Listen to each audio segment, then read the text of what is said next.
Bonjour et bienvenue sur Skills TechNet. Mon nom est Rodrigue Diaki. Nous allons voir aujourd'hui la configuration d'un cluster Hyper-V dans un environnement Windows Server 2012 R2. Notre présentation va s'articuler autour de 5 grands points. Dans un premier temps, nous allons vous présenter ce que c'est un cluster. Ensuite, nous passerons en revue notre architecture de déploiement. Troisièmement, nous verrons les spécifications techniques des serveurs qui seront utilisés dans les différentes configurations. Ensuite viendront les différentes étapes du déploiement. Et enfin, dans le cinquième point, nous passerons à la mise en œuvre pratique du cluster dans un environnement VMware Workstation. Alors, qu'est-ce qu'un cluster? Le terme cluster ou grappe de serveurs désigne des techniques qui permettent de regrouper plusieurs serveurs indépendants. Dans un cluster, chaque serveur physique est appelé nœud. L'objectif est de permettre une gestion globale et de dépasser les limites d'un seul serveur. C'est à partir des années 1980 que des ingénieurs ont commencé à développer ce qu'ils appelaient alors un multi-ordinateur. En 1987, l'Université du Mississippi a commencé à travailler sur un cluster basé sur Sun 410. La première réalisation concrète du cluster date de 1995 avec le projet BioWolf, qui a permis de faire fonctionner 100 PC de type 486 DX4 avec chacun deux interfaces réseau de 10 Mbps tournant sous Linux. Ce cluster était employé par la NASA pour la simulation des phénomènes physiques et l'acquisition de données. Comment fonctionne un cluster? Les nœuds sont reliés entre eux par plusieurs réseaux. Généralement, le réseau de plus faible débit est utilisé pour les tâches d'administration, chargement du système sur les nœuds, mesure de charge. Un second réseau de débit plus important, utilisant des technologies de type quadric, Myrinet et InfiniBand, vient se joindre au premier pour le transfert des données et ces débits peuvent atteindre les 40 gigabits par seconde. Les logiciels exécutés sur les clusters se servent d'API standards. Ainsi, lors de la défaillance d'un serveur, le logiciel réagit en isolant le système défaillant. Le cluster est la plupart du temps relié à un système de stockage Sun. Alors, quels sont les avantages de la mise en œuvre d'un cluster? Premièrement, nous avons la disponibilité. Si un serveur du cluster tombe en panne alors qu'il est en train de traiter des requêtes, les autres serveurs du cluster le remplacent de façon transparente pour continuer la mise à disposition des services. Nous avons ensuite l'évolutivité. C'est la capacité du cluster à accepter un nombre croissant d'utilisateurs. Notre architecture de déploiement se présente donc comme suit. Elle est constituée de 3 serveurs physiques. 2 de ces serveurs vont jouer le rôle de serveur hôte et sur chaque serveur, nous avons pris soin d'installer 2 machines virtuelles. Alors, notre présentation VMS 015 nous a permis justement de mettre en œuvre cette première architecture sur laquelle nous allons nous baser pour bâtir notre cluster. Cela signifie que nous avons déjà installé, dans cette présentation justement, les 2 hôtes que vous voyez avec les machines virtuelles. Nous avons pris également soin d'installer un contrôleur de domaine avec les services réseau connus, à savoir DNS et DHCP, et ce serveur ne fait pas partie du cluster. Le carré rouge représente donc notre cluster et tout à fait en bas du contrôleur de domaine se trouve notre système de stockage qui sera bâti avec une application appelée FreeNAS qui est un logiciel Linux qui permet justement de mettre à disposition des stockages virtuels pour des déploiements comme celui-ci. Voici donc ainsi présenté notre architecture qui sera donc bâtie autour du domaine skills.local. Toutes les spécifications de ces serveurs sont donc regroupées dans le tableau suivant. Donc ici, nous avons répertorié les différentes spécifications techniques de ces serveurs qui seront utilisés pour le déploiement. Nous avons donc les espaces disques, la quantité de mémoire, les adresses IP, les noms NetBIOS et les noms des périphériques. Toutes ces informations seront donc utilisées pendant la mise en œuvre de notre cluster. Notre déploiement va donc se faire en 6 étapes. Premièrement, nous allons vous présenter notre environnement de déploiement. Deuxièmement, nous allons installer et configurer notre SAN avec FreeNAS. Ensuite, nous allons connecter nos deux hôtes Hyper-V à notre SAN. Nous allons en quatrième point configurer le cluster. Ensuite, configurer le basculement automatique. Et enfin, en dernier point, nous allons réaliser des tests de bon fonctionnement. Nous partons donc tout de suite avec la mise en œuvre qui va se faire en 6 étapes. Alors, dans cette première étape, nous allons présenter notre environnement de déploiement. Je vais donc revenir sur l'architecture que j'avais présentée précédemment, justement, pour pouvoir faire le parallèle avec notre environnement de déploiement. Voici donc notre architecture. En rouge, nous avons notre cluster qui sera donc bâti autour des deux hôtes Hyper-V host 1 et Hyper-V host 2. Je rappelle donc que sur chacun de ces hôtes, nous avons déjà installé deux machines virtuelles grâce à la présentation VMS 015. Je vais donc maintenant présenter ces deux hôtes avec le contrôleur de domaine. Voici donc notre environnement VMware Workstation. Nous avons ici notre contrôleur de domaine sur lequel se trouvent les services réseau DHCP DNS avec notre base de données d'annuaire Active Directory. Et ici, nous avons Hyper-V host 1, donc le premier hôte, avec un beau papier peint d'automne, justement pour faire la différence entre les différents serveurs. Donc ici, nous avons Hyper-V host 1, sur lequel nous avons déjà installé deux machines virtuelles qui sont en cours d'exécution, host 1 VM1 et host 1 VM2. Ensuite, ici, nous avons Hyper-V host 2, donc notre deuxième hôte, sur lequel nous avons également installé deux machines virtuelles que voici. Ce sont donc ces deux hôtes qui vont constituer notre cluster et le contrôleur de domaine que voici est en dehors de ce cluster. La partie qui va donc suivre va nous permettre de déployer le SAN grâce à FreeNAS. Dans cette deuxième partie, nous allons donc installer et configurer notre NAS grâce au logiciel FreeNAS. Alors, notre NAS sera donc constitué de 4 disques, un disque de 8 Go qui sera le disque système de la solution FreeNAS et 3 disques qui seront utilisés par le cluster. Le premier disque de 8 Go est donc le disque Quorum qui sera donc la partition qui contient toutes les informations sur notre cluster et ensuite deux disques Data 1 et Data 2 qui seront utilisés pour le stockage des machines virtuelles. Les différentes étapes de la mise en œuvre de notre SAN sont donc listées ici. Premièrement, nous allons installer le logiciel FreeNAS. Nous allons configurer les disques Quorum Data 1 et Data 2. Nous allons configurer iSCSI. Nous allons créer ce qu'on appelle des extensions, des cibles, lier les cibles aux extensions afin de pouvoir présenter les disques du SAN au hôte Hyper-V. Et ensuite, nous allons activer iSCSI et SSH. En fait, SSH va nous permettre de gérer notre SAN parce que souvenez-vous que FreeNAS est une application Linux, donc nous sommes capables de la gérer à travers SSH pour pouvoir éditer des fichiers de configuration. Nous partons donc tout de suite avec l'installation de FreeNAS. Nous voici donc dans notre environnement VMware Workstation. Je vais donc commencer par ajouter une nouvelle machine virtuelle. Je fais suivant. Et ici, je choisis l'option Linux avec le noyau 3.x. Je fais suivant.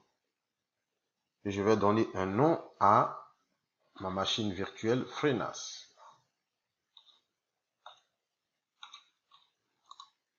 Je vais enregistrer la machine virtuelle dans un dossier que j'ai déjà créé à cet effet.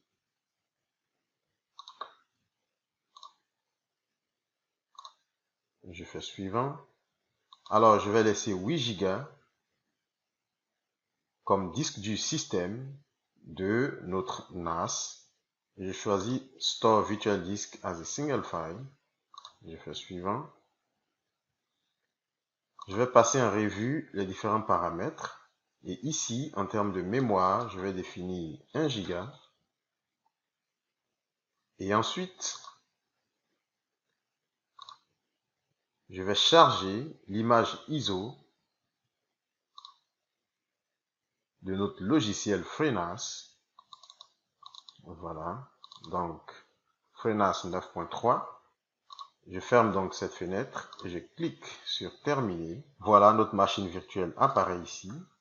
Et je vais maintenant la démarrer pour débuter l'installation. Voilà, je fais donc Entrée.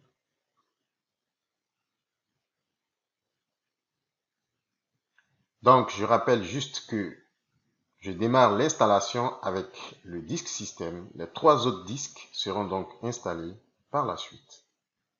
Ici, je vais choisir le disque système et je vais faire OK. Et je fais OK pour débuter l'installation. Mais avant, je dois définir un mot de passe pour l'utilisateur root.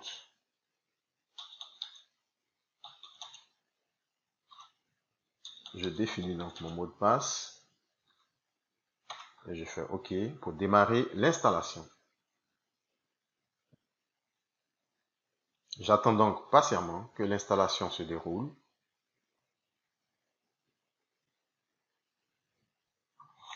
Voilà, l'installation est donc terminée. Je vais cliquer sur OK pour redémarrer le système. Je choisis donc redémarrer et je fais OK. Le système redémarre donc. Voilà. Ici, je fais Entrée.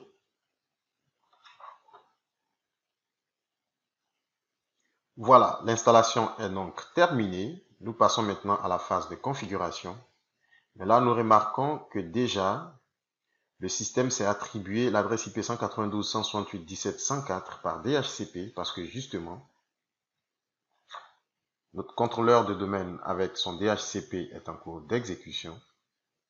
Donc, notre FreeNAS a obtenu une adresse IP automatiquement grâce à ce serveur DHCP. Nous allons donc changer cette adresse pour que notre système FreeNAS corresponde à nos spécifications définies précédemment. Nous allons donc lui donner l'adresse IP 192.168.17.20. Nous allons donc utiliser l'adresse IP 192.168.17.104 pour accéder à l'interface de configuration de FreeNAS. Je vais maintenant lancer mon navigateur. Voilà. 192.168.17.104. Je fais Entrée. Je mets root et je mets le mot de passe que j'avais défini pendant l'installation. Et voilà, j'accède donc à l'interface de configuration de FreeNAS.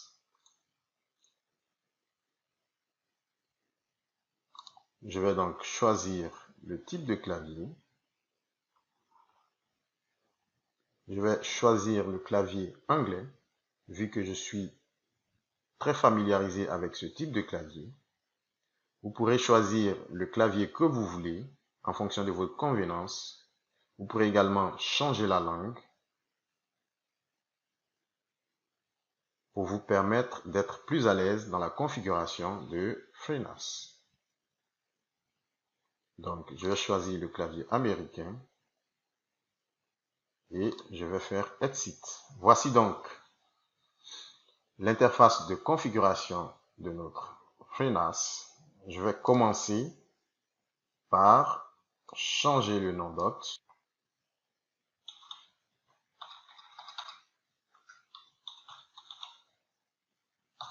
Donc, notre nom de domaine étant skills.local, je définis donc le nom FQDN de mon NAS comme étant freenas.skills.local. Je fais OK. Ensuite, dans Network, je vais choisir Global Configuration. Et ici, je vais définir l'adresse IP de mon serveur DNS. 192.168.17.10. Je sauvegarde la configuration. Ensuite, je vais ajouter une carte réseau,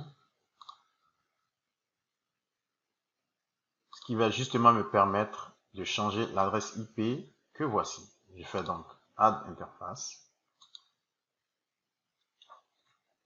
Je choisis ce nom pour mon interface réseau. Je ne vais pas cocher DHCP parce que notre NAS ne doit pas être en DHCP. Je vais définir son adresse IP maintenant, 192.168.17.20. Le masque des sous-réseaux, c'est un /24. Et je fais OK. Nous serons donc déconnectés. C'est donc le message d'avertissement qui apparaît ici. J'ai dit oui.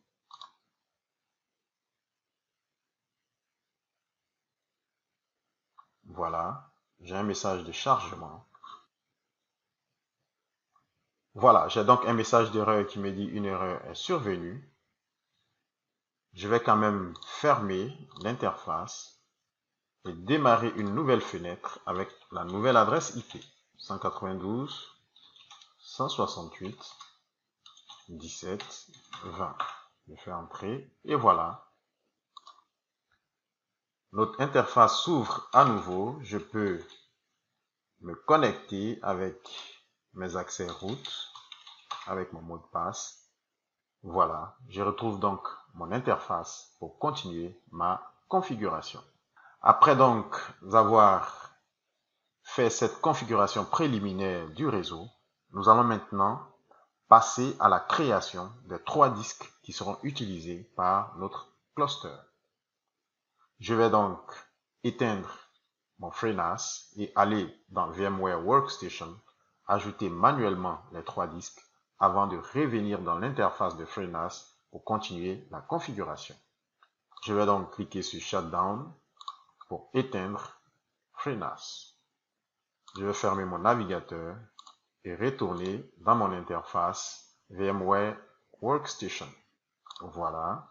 Donc, sur FreeNAS Hyper-V, je vais aller dans Edit Virtual Machine Setting et dans Hardware, je vais cliquer sur Add. Je fais oui. Je choisis donc disque dur, je fais suivant. Je laisse l'option SCSI recommandée. Donc je fais suivant, suivant. Et là, je vais définir la capacité disque dont j'ai besoin. Je vais donc saisir 150. Je clique sur Store Virtual Disk as a single file. Je fais Next et je fais Finish. Je vais également ajouter le second disque de la même façon. Voilà.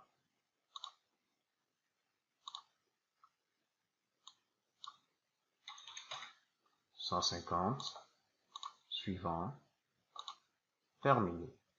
Je vais ensuite ajouter le disque Corom, qui sera donc le 3e disque. Je fais suivant. Suivant. 8 Go déjà défini. Je fais suivant. Terminé. Voilà, nos 3 disques sont donc ajoutés. Je fais OK et je démarre FreeNAS. Je fais Entrée.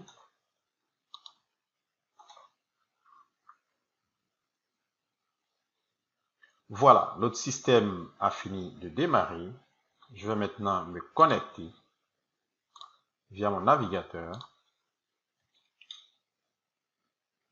Voilà. Nous allons maintenant configurer nos 3 disques qui seront utilisés par notre cluster.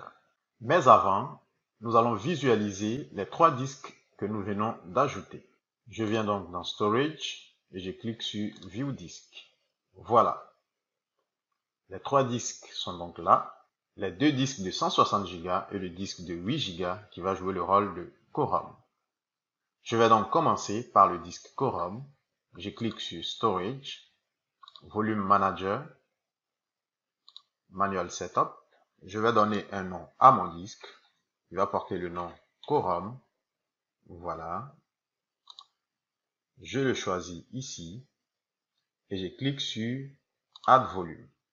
Voilà, nous attendons donc patiemment que le système le configure. Ensuite, je reviens sur Storage et voilà, mon disque est bel et bien là. Je vais encore cliquer sur Volume Manager, Manual Setup pour configurer mon second disque.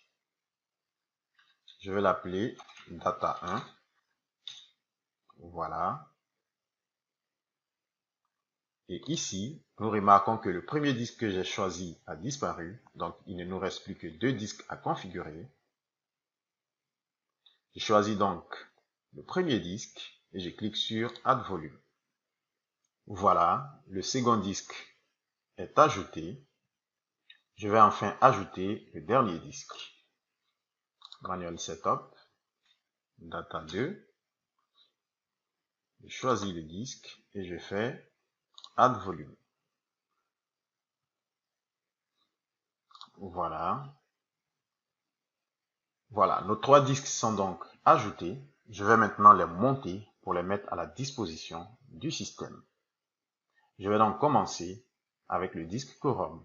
Je vais par conséquent utiliser le menu de gauche. Je clique donc sur Storage.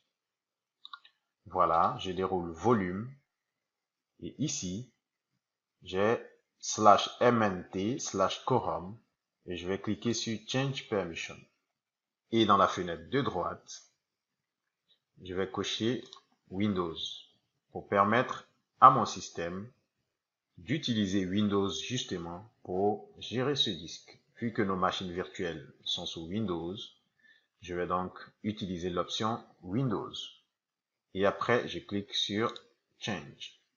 Je vais donc faire pareil pour les 3 autres disques. Je déroule donc pour Data 1, Change Permission, je coche Windows et je clique sur Change.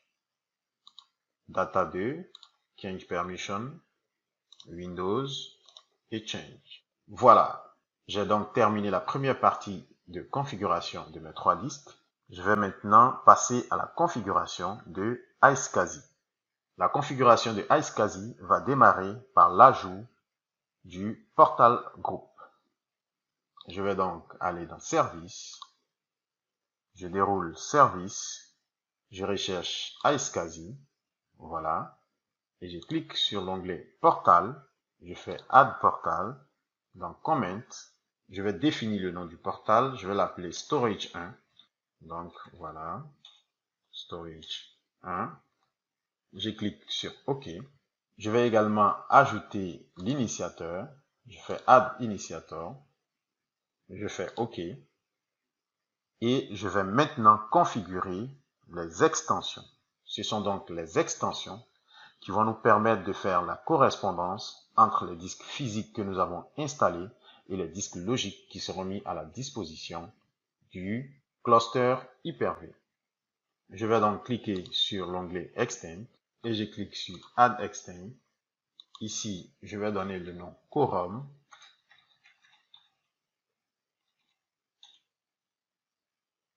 Extend Type, c'est bien File.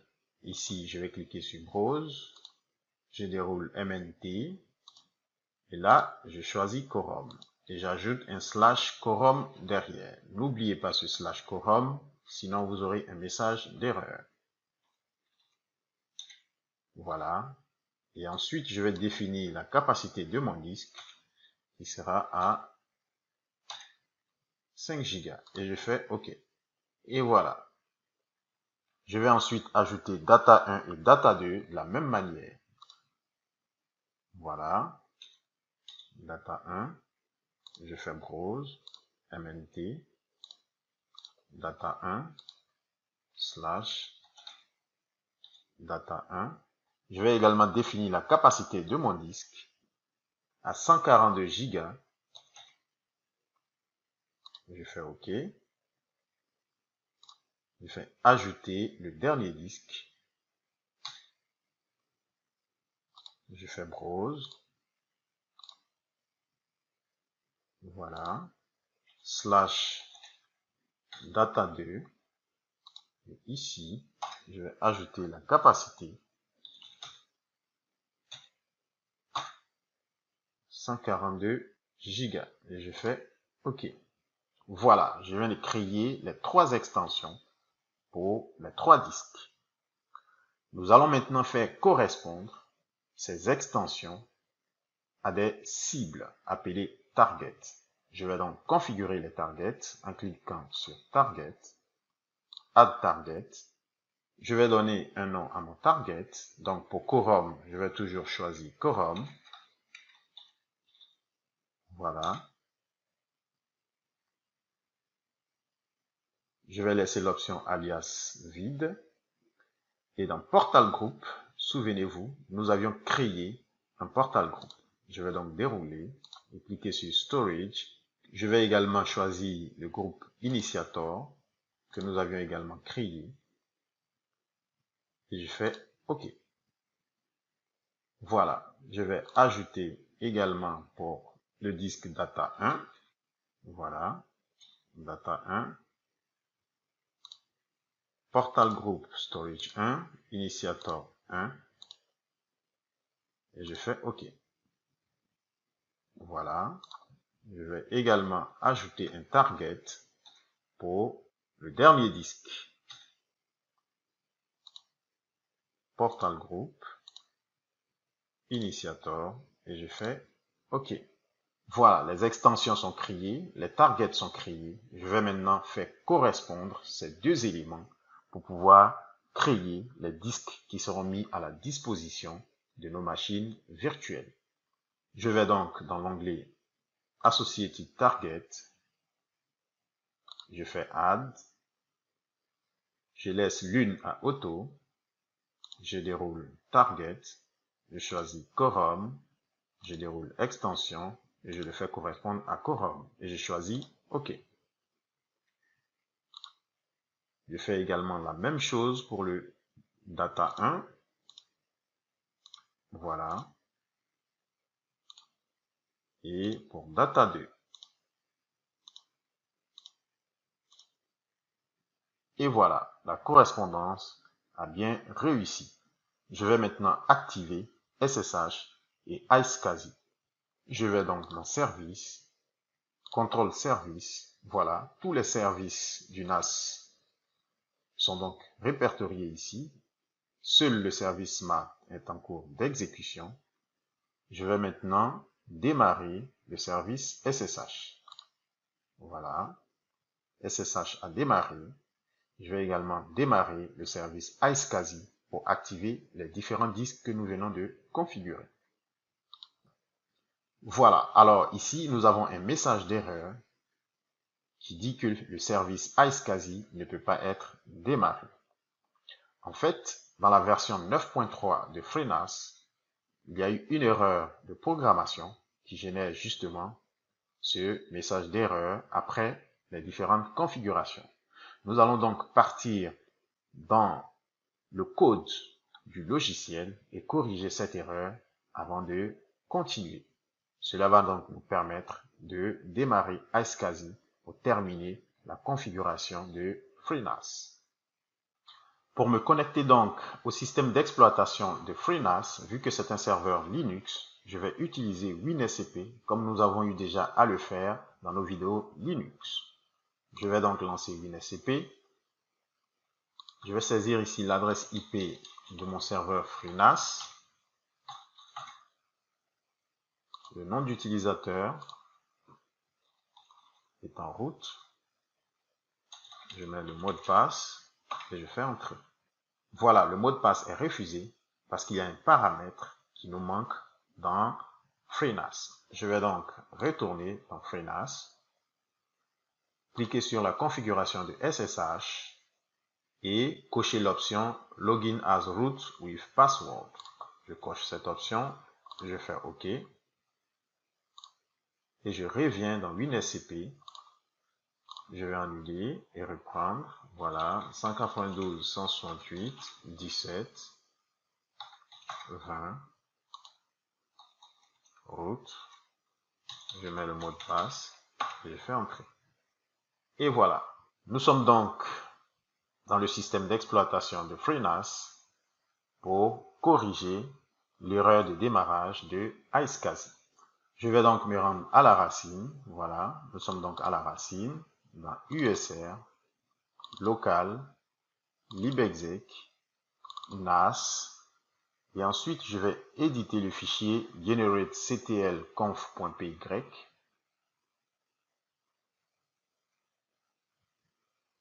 Voilà.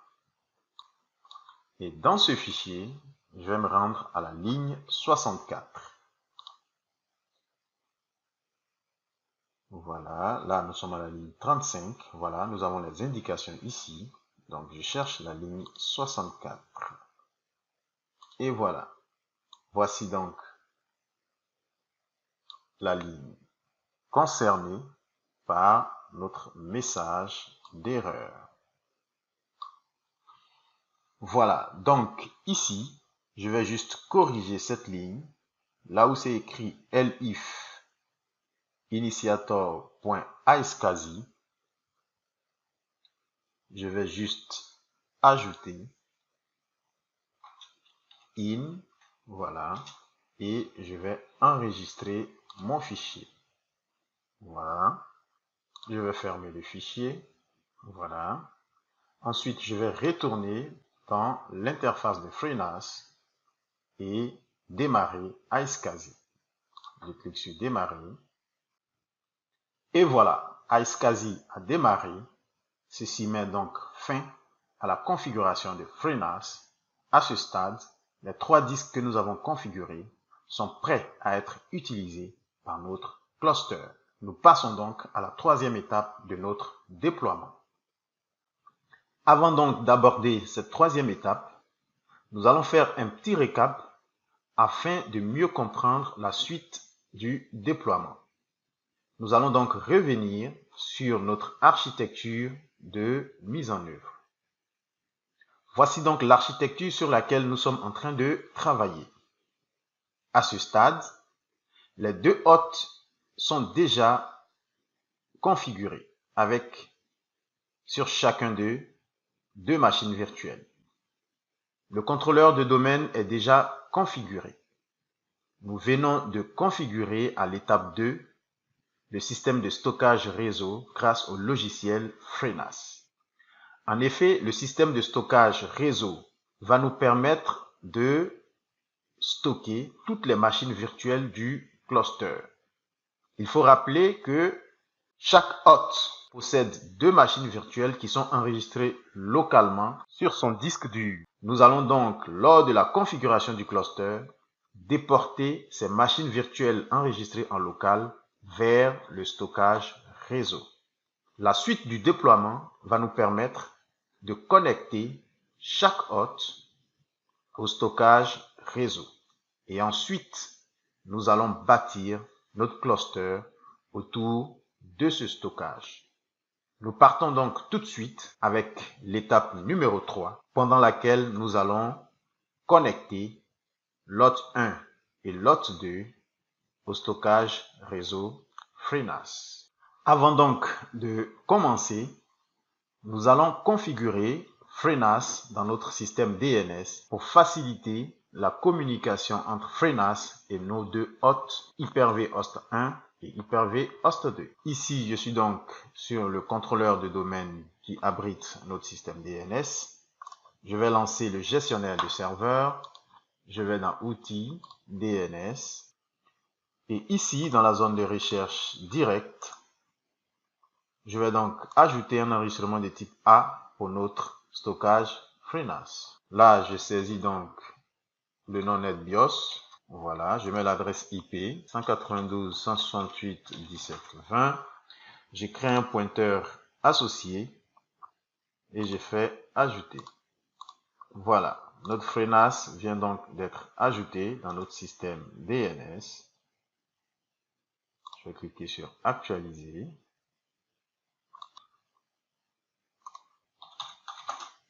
FreeNAS.skills.local. Et voilà, notre NAS répond. Cela veut dire qu'il est bien connecté au réseau et que la configuration DNS fonctionne. Je vais faire le même test sur IPv-host 2. Voilà.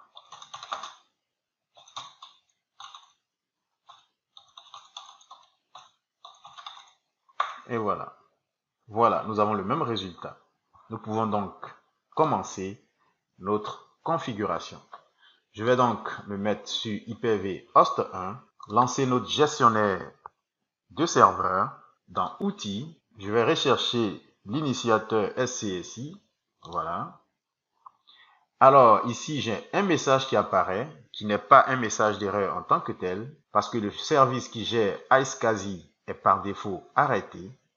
Et grâce à cette fenêtre, je vais devoir mettre ce service en route en cliquant simplement sur oui. Voilà, le service est donc démarré. Je peux maintenant revenir dans Outils et cliquer sur Initiateur iSCSI. Voilà, donc j'ai la fenêtre de propriété de l'initiateur iSCSI. Ici, dans l'onglet Cible, je vais rentrer le nom FQDN de mon NAS ou alors son adresse IP. Je préfère le nom FQDN, donc freenas.skills.local. Et je clique sur connexion rapide. Voilà. Donc, dans cette fenêtre, j'ai mes 3 disques que j'ai configurés sur mon stockage réseau. Donc, je vais cliquer sur le disque Quorum. Je fais connexion. Là, vous voyez le statut connecté. Je clique sur le disque Data 1. Je fais connexion. Le disque Data 2, je fais connexion. Et dans Statut, je vois que les 3 disques sont bien connectés. Et je clique sur Terminer. Je vais ensuite passer à l'onglet Volume et périphérique. Dans Volume et périphérique, je vais cliquer sur Configuration automatique pour ajouter tous les volumes dans la liste. Voilà, les 3 volumes viennent d'être ajoutés dans la liste. Et je fais OK pour fermer la fenêtre. Ensuite, je vais rechercher gestion de l'ordinateur. Voilà, je vais dans gestion de l'ordinateur. Logiquement, je devrais pouvoir retrouver mes 3 disques dans gestion des disques. Je vais donc agrandir ma fenêtre. Et voilà, mes 3 disques sont là. Les 2 disques Data 1 et Data 2 et le disque Quorum. Il se trouve que les 3 disques sont hors connexion. Voilà, nous les voyons très bien, hors connexion. Il va donc falloir faire en sorte que ces 3 disques soient connectés à notre hôte. Je vais donc commencer par le disque Quorum. Je fais un clic droit et je clique sur En ligne. Ensuite, je prends le second disque. Je clique sur En ligne. Je prends le 3e disque. Je clique sur En ligne. Et ensuite, je reviens sur le premier disque pour cliquer sur Initialiser le disque. Et ensuite, je fais OK pour initialiser les 3 disques. Les 3 disques sont maintenant en ligne sur l'hôte numéro 1. Nous allons maintenant créer un volume sur chaque disque afin que l'hôte IPv-host 1 puisse utiliser ces disques. Parce que comme vous le voyez, c'est bien mis non alloué, non alloué, non alloué. Ça veut dire qu'à ce stade, on ne peut rien enregistrer sur ces 3 disques. Je vais donc commencer par le premier disque que nous allons appeler Quorum. Je fais un clic droit et je clique ensuite sur Nouveau volume simple. Voilà, je fais Suivant, Suivant et je choisis le lecteur Q pour Quorum. Je fais ensuite Suivant Et dans nom de volume, je vais lui donner le nom quorum. Voilà. Je fais suivant, terminé. Voilà, le disque est formaté. On peut même l'ouvrir. Voilà, le disque est maintenant accessible. Je vais faire pareil pour le second disque que nous allons appeler data 1. Je fais donc nouveau volume simple, suivant, suivant. Je vais choisir le lecteur S pour ce disque. Je fais suivant et là, je vais lui donner le nom data 1. Je fais suivant, terminé pour commencer le formatage. Donc voilà, le formatage est terminé. Voilà, le disque est maintenant accessible. Je fais pareil pour le dernier disque, nouveau volume simple, suivant. Je vais choisir la lettre T, suivant. Et ici, j'ai choisi data 2, suivant, terminé. Et voilà, les 3 disques sont donc disponibles sur lot 1. Nous allons maintenant passer à la configuration sur lot 2. Voilà, je me positionne donc sur lot 2 comme je l'ai fait sur lot 1. Je vais lancer le gestionnaire de serveur. Je vais dans Outils. Je clique sur Initiateur iSCSI. J'ai le même message. Je clique sur Oui pour démarrer le service iSCSI. Ensuite, je vais sur Outils et je clique sur Initiateur iSCSI pour ouvrir les propriétés de l'initiateur iSCSI. Et dans Cible, je vais taper le nom FQDN de mon FreeNAS.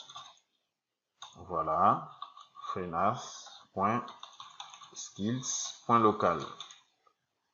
Et je fais connexion rapide. Voilà, donc je mets 3 disques. Je vais faire connexion sur chacun d'eux.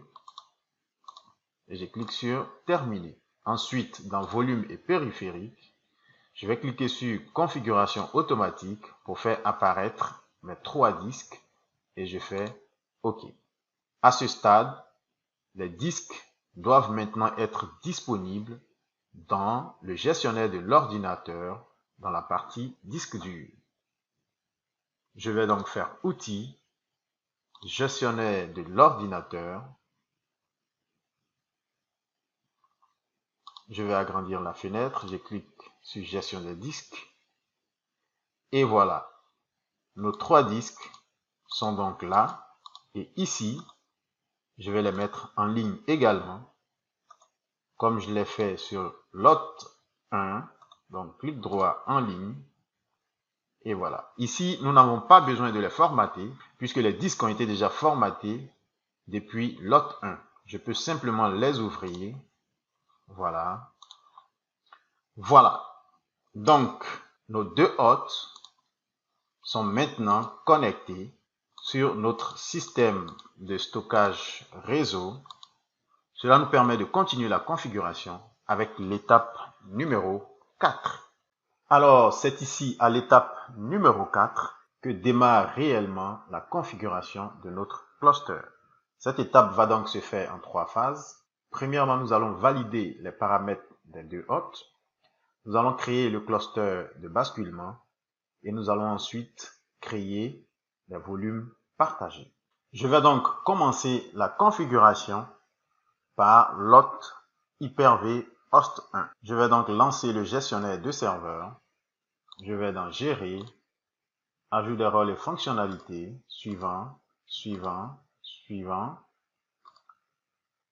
Et dans Fonctionnalités, je choisis Clustering avec basculement. Je fais Ajout des fonctionnalités, je fais Suivant, Installer.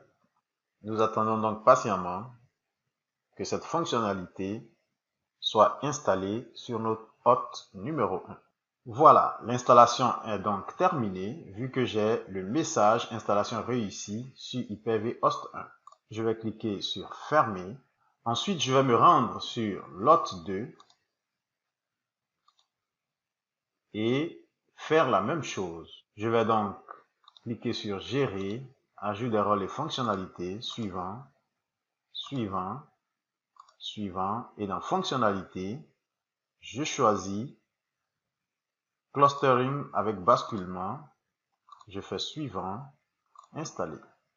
Voilà, l'installation de la fonctionnalité est terminée. Je vais cliquer sur fermer et retourner sur lot numéro 1. Nous allons maintenant passer à la phase de validation des paramètres des deux serveurs. Je vais donc cliquer sur outils, gestionnaire du cluster de basculement. Voilà. Ensuite, je clique sur valider la configuration. Je fais suivant. Et ici, dans cette fenêtre, je vais donc ajouter mes deux nœuds que sont Hyper-V host 1 et Hyper-V host 2. Host 1. Je fais ajouter. Alors, quand je clique sur ajouter, mon serveur va parcourir le réseau pour trouver lot 1. Je fais pareil pour lot 2. Et ce parcours est possible grâce au système DNS qui a été configuré avec les enregistrements de type A. Donc ici, je tape le nom FQDN ou du moins le nom NetBIOS de lot numéro 2 et le système, grâce à DNS, va ressortir le nom FQDN. Voilà, et je fais ajouter. Il marque un petit temps d'arrêt, le temps pour lui d'interroger le système DNS. Une fois qu'il trouve l'enregistrement dans DNS, il l'affiche dans le petit tableau. Voilà. Les deux hôtes de notre cluster sont donc identifiés. Si on avait un troisième, un quatrième, on les aurait ajoutés. Ensuite, on fait suivant et nous allons commencer les tests de validation. Alors, en quoi consistent les tests de validation? Ces tests vont permettre de valider que nos deux hôtes sont capables d'être mis en cluster. Plusieurs paramètres seront donc testés, dont le réseau, les disques, la mémoire, la communication entre les deux hôtes, etc. Je vais donc faire suivant pour démarrer le test de validation. Voilà, les deux serveurs sélectionnés sont ici. Et les différents tests qui vont être réalisés sont définis dans cette section. Je fais suivant et le test démarre. Voilà, le test est maintenant terminé. Nous avons donc un petit avertissement et nous allons prendre quelques secondes pour lire ce qui est écrit. Les tests sont terminés, la configuration semble être adaptée au clustering. Toutefois, il est conseillé d'examiner le rapport car il peut contenir des avertissements dont vous devez tenir compte pour atteindre une disponibilité maximale. Et je vais cliquer sur rapport. Il va donc me générer le rapport dans mon navigateur web. Alors, tous les tests sont bons. Voilà, ils sont tous au vert, sauf le test du réseau. Nous allons donc cliquer sur réseau où nous voyons un avertissement et voir ce qui se passe. Je clique sur réseau et là, je suis sur réseau. Valider la communication réseau. Voilà. Donc, ici, il est écrit le nœud Hyper-V host 2 est accessible à partir du nœud Hyper-V host 1 par le biais d'une paire d'interfaces réseau uniquement. Il est possible que ce schéma réseau soit un point unique de défaillance pour les communications au sein du cluster. Vérifiez que ce schéma d'accès unique soit à haute disponibilité ou envisagez d'ajouter des réseaux supplémentaires au cluster. Voilà, ce qui est tout à fait normal puisque nous avons utilisé une seule carte réseau pour toute cette configuration, ce qui ne représente pas réellement de la haute disponibilité. C'est pourquoi le système de validation attire notre attention là-dessus, mais cela ne nous empêche pas de configurer notre cluster. Cela signifie tout simplement que dans un environnement de production, vous devez utiliser plusieurs cartes réseau pour faire de la haute disponibilité. C'est pourquoi tous les serveurs physiques sont équipés aujourd'hui de plusieurs cartes réseau pour configurer ce qu'on appelle le teaming. Le teaming permet de créer une équipe de cartes réseau qui va donc permettre la transmission des données sur le réseau. Donc, à partir de plusieurs cartes réseau, on crée une carte réseau unique, de telle sorte que si une carte réseau tombe en panne, le système continue d'envoyer les données vers le réseau. C'est donc de la haute disponibilité au niveau interface réseau. Nous allons donc continuer notre déploiement après avoir lu cet avertissement en cliquant sur terminer. Et grâce à cette case cochée, nous allons passer directement à l'outil de création de notre cluster. Ou alors, on peut simplement décocher cette case, cliquer sur terminer et puis cliquer ici, créer le cluster. Voilà, cela revient à la même chose. Je vais donc faire suivant. Et ici, je vais ajouter, comme tout à l'heure, les noms des nœuds qui vont faire partie du cluster. Donc, je choisis Hyper-V, host 1, je fais ajouter, Hyper-V, host 2,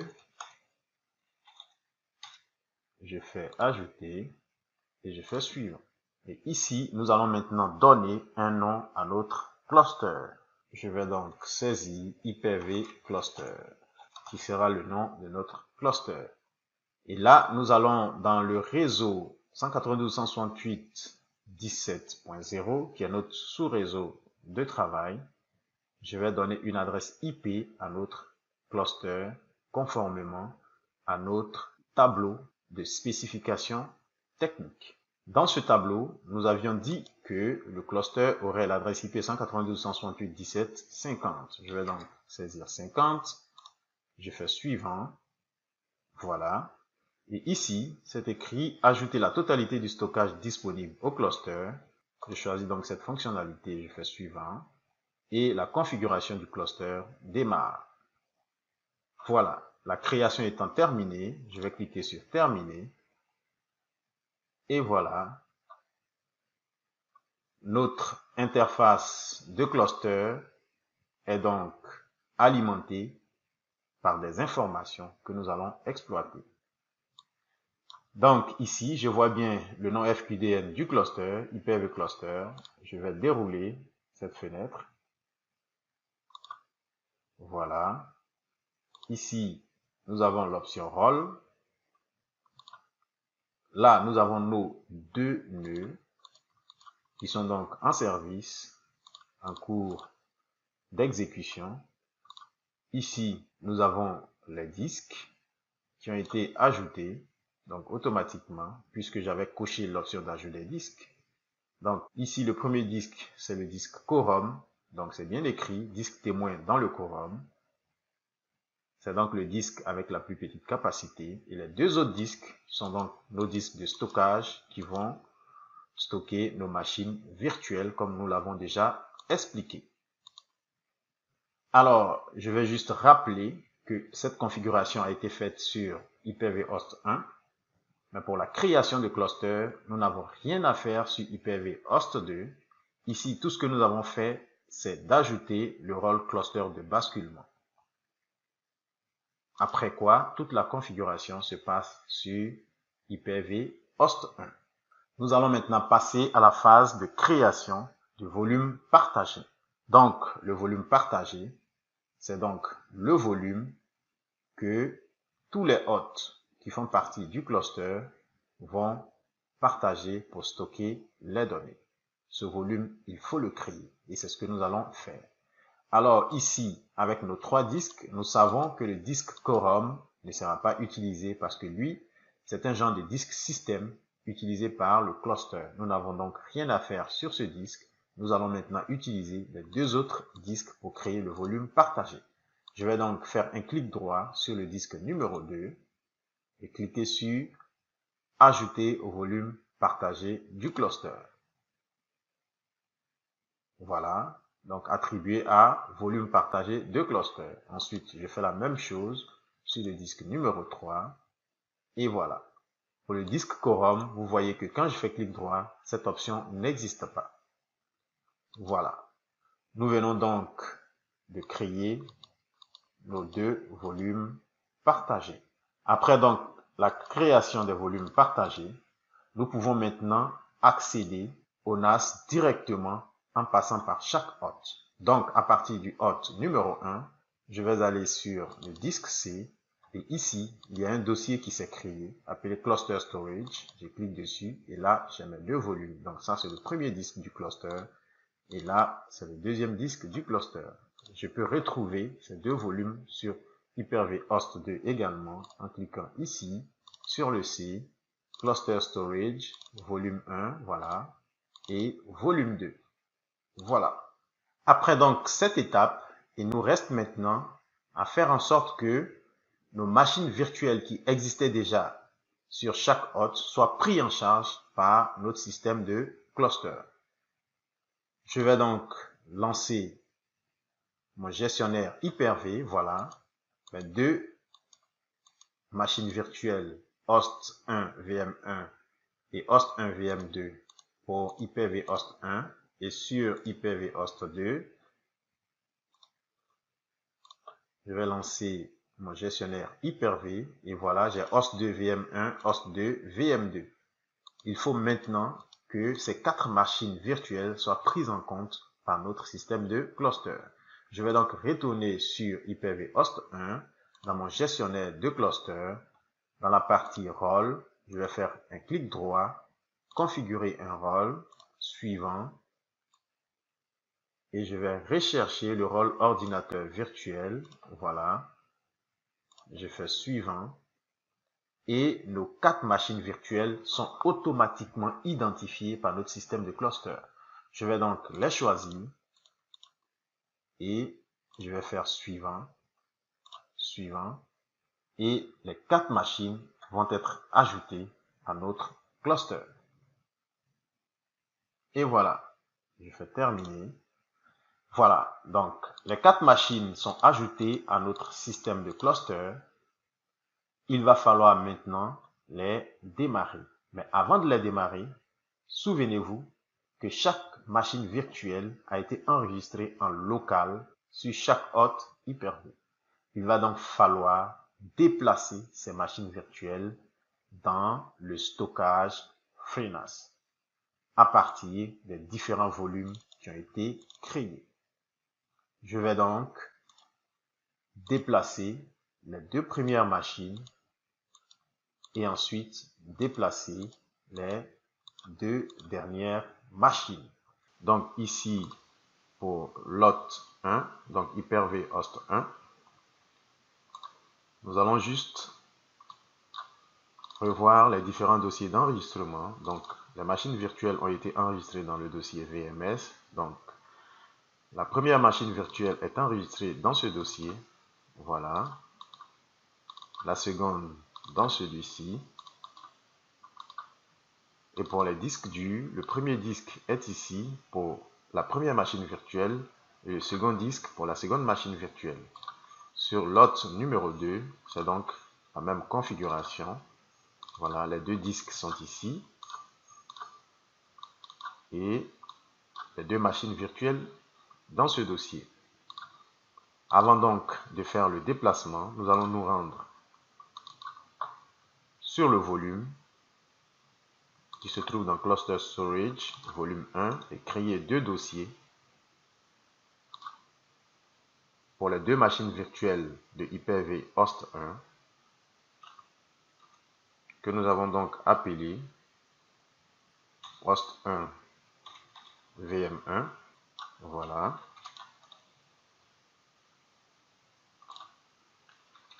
Et ici, host 1 VM2. Je me rends dans le second volume. Je crée également 2 dossiers. Ce sont donc ces dossiers qui vont accueillir nos machines virtuelles. Donc ici, ce sera host 2 VM1 pour la première machine virtuelle de Hyper-V host 2. Et ici, host 2 VM2. Voilà. Nous allons donc entamer le processus de déplacement des machines vers le stockage réseau FreeNAS. Donc, je vais commencer par les 2 premières machines virtuelles de Hyper-V host 1 que voici. Voilà, ici c'est donc marqué Hyper-V host 1. Cela signifie que cette machine et celle-ci sont sur Hyper-V host 1. Ensuite, ces 2 machines sont sur Hyper-V host 2. Je vais donc faire clic droit, déplacer, stockage virtuel. Voilà. Voici donc le dossier de destination. Je vais choisir les fichiers qui seront déplacés. Alors ici, c'est l'image ISO qui nous a permis d'installer cette machine virtuelle. Je ne vais donc pas la déplacer. Je vais juste choisir les 4 dossiers que voici. Donc, pour des raisons de prudence, je vais les déplacer fichier par fichier. Donc, je prends d'abord le disque du VHDX. Je fais un glisser-déposer. Voilà. Ensuite, je prends le fichier de point de contrôle. Je prends par la suite le fichier de pagination intelligente et le fichier de la configuration actuelle. Voilà. Nos 4 fichiers sont donc là. Je peux maintenant cliquer sur démarrer pour démarrer le processus de déplacement de la première machine virtuelle vers notre stockage réseau. Voilà, démarrage de la migration du stockage de l'ordinateur virtuel. Je vais faire la même opération sur toutes les autres machines virtuelles.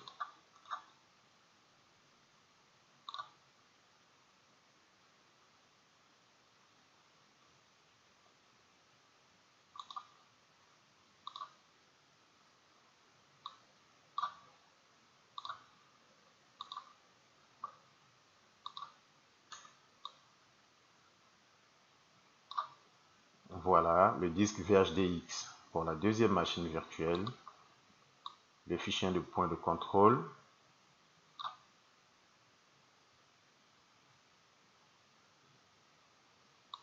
le fichier de pagination et le fichier de configuration actuelle.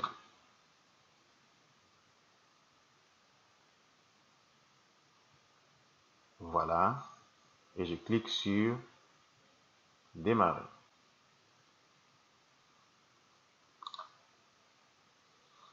Je prends ensuite la première machine virtuelle de Hyper-V host 2, je clique droit, déplacer.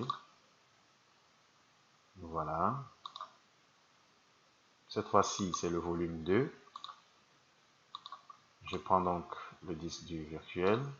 Voilà.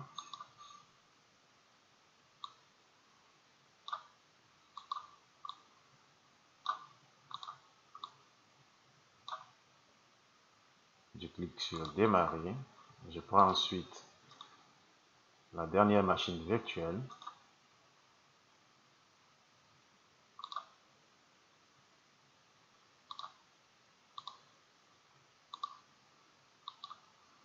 Voilà.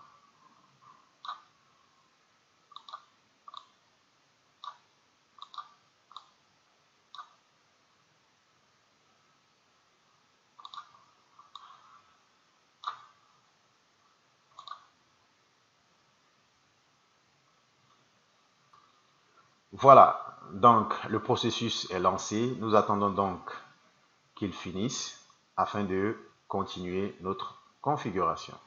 Cependant, pendant que le déplacement se fait, on a l'opportunité de regarder le statut du déplacement. Donc, sur Hyper-V host 1, je vois ici déplacement du stockage 71%.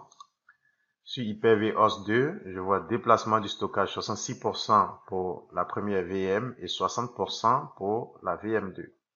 Nous avons donc la possibilité de suivre la progression du déplacement que nous avons initié.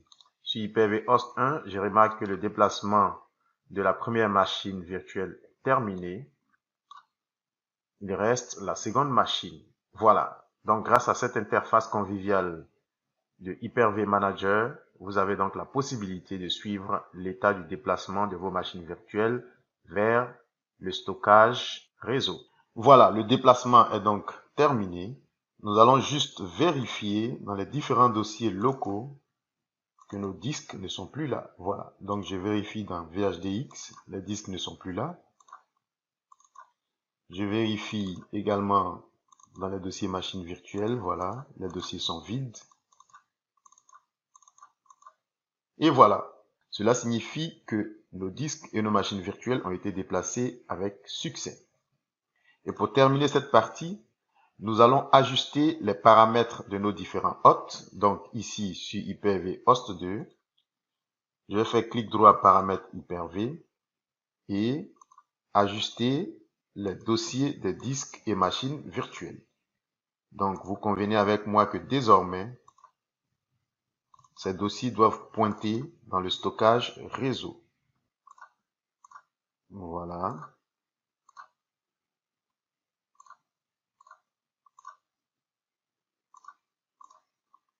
Et pour Hyper-V host 1, sur volume 1.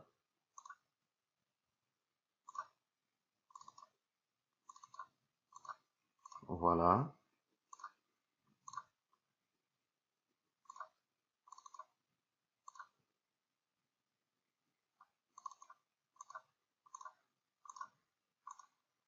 Et voilà. Nous pouvons également supprimer les dossiers VHDX et VMS. Voilà. Sur chaque hôte. Voilà.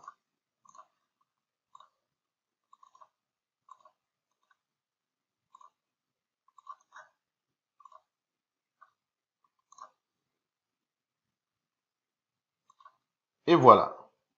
Nos machines sont maintenant dans le cluster à 100%. Nous allons pouvoir les démarrer. Je vais donc dans le gestionnaire de cluster de basculement pour démarrer les deux premières machines virtuelles de Hyper-V host 1. Je fais donc clic droit, prédémarrer.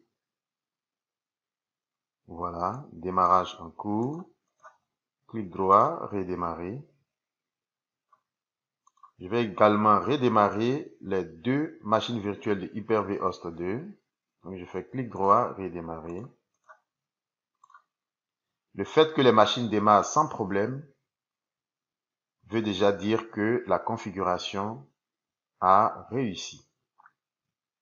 Je vais donc vérifier ce qui se passe sur le gestionnaire Hyper-V. Voilà. Nos deux machines sur Hyper-V host 1 sont donc en cours d'exécution.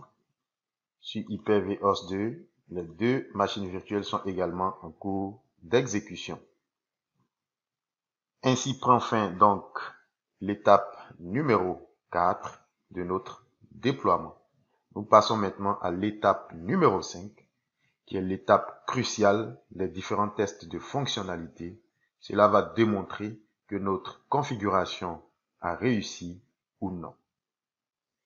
Alors, dans cette étape numéro 5, nous allons faire deux tests majeurs qui vont nous prouver le bon fonctionnement de notre cluster qui a été mis en place. Premièrement, nous allons déplacer manuellement nos machines virtuelles d'un hôte à un autre pendant qu'elles sont en cours d'exécution.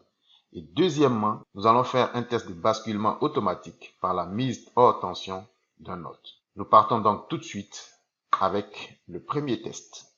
Alors, ce test va donc consister à déplacer manuellement nos deux machines virtuelles qui sont sur l'hôte numéro 1 vers l'hôte numéro 2 pendant que ces machines sont en cours d'exécution. Et cette opération ne peut se faire que via le gestionnaire de cluster de basculement. Je vais donc sélectionner la première machine virtuelle de Hyper-V host 1 qui est host 1 VM1. Je fais clic droit dessus. Déplacer, migration rapide, sélectionner un nœud. Voilà, donc je déplace cette machine virtuelle vers le nœud numéro 2. Je fais OK. J'effectue la même opération pour la deuxième machine virtuelle. Voilà, migration rapide, sélectionner un nœud numéro 2 et je fais OK. Donc ces deux machines sont en train d'être déplacées de Hyper-V host 1 ici vers Hyper-V host 2. Donc logiquement, il ne devrait plus y avoir de machine ici après le déplacement et les deux machines devraient pouvoir se retrouver sur Hyper-V host 2. Voilà. Donc elles ont disparu, mais elles sont toujours en cours d'exécution. Et cette opération se fait de façon transparente par rapport aux utilisateurs connectés sur les deux machines virtuelles. Je vais donc vérifier sur Hyper-V host 2. Voilà. Les deux machines sont donc là.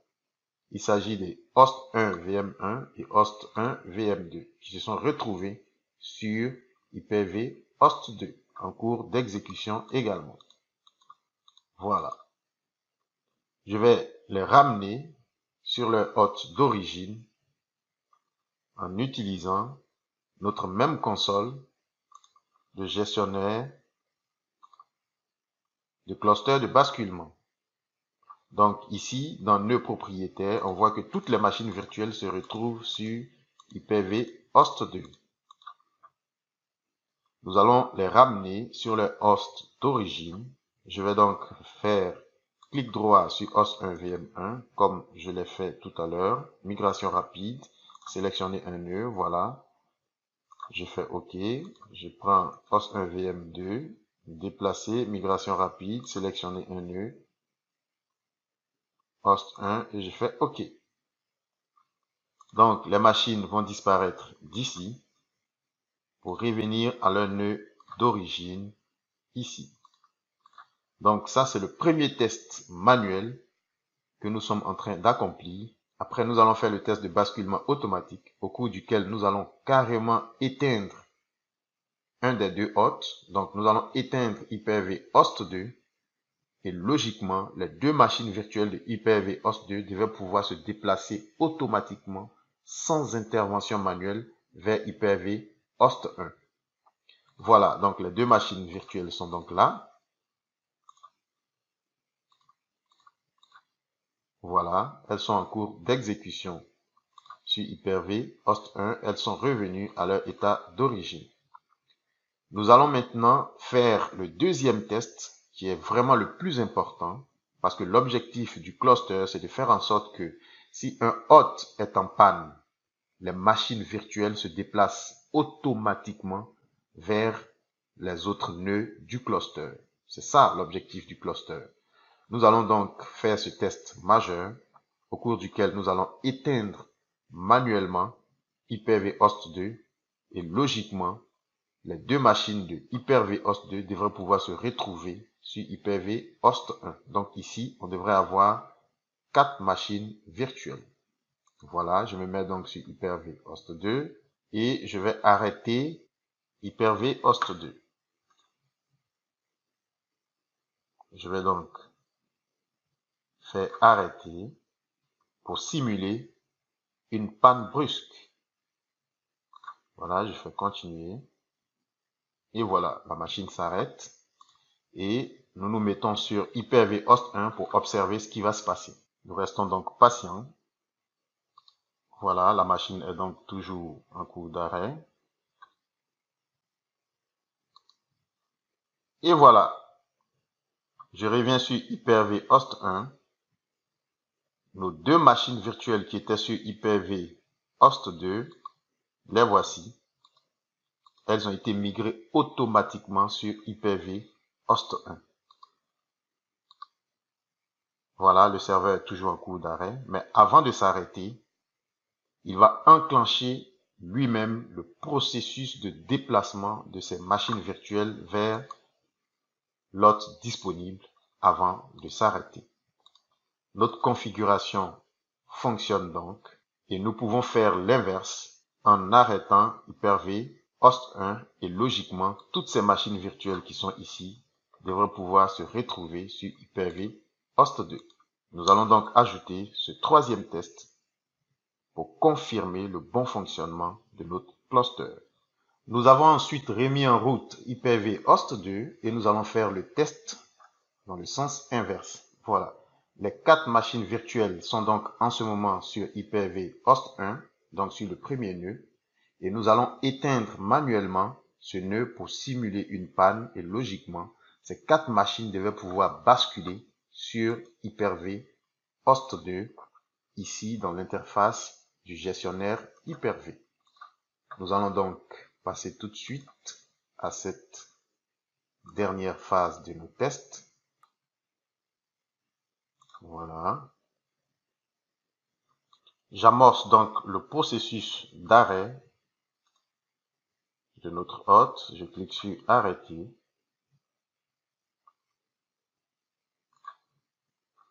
Et je me positionne sur Hyper-V Host 2 pour voir ce qui se passe dans le gestionnaire Hyper-V. Normalement, toutes nos 4 machines virtuelles devaient apparaître dans cette interface. Nous attendons donc. Voilà, les 2 premières machines virtuelles sont apparues en cours d'exécution. Nous attendons les 2 autres. Mais sachez que les machines virtuelles sont en cours d'exécution et sont déplacées à chaud.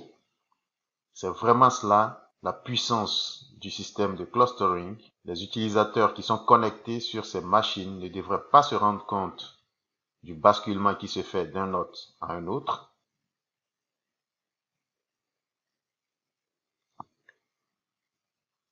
Et voilà, les 2 dernières machines viennent donc d'être ajoutées sur notre second nœud Hyper-V Host 2.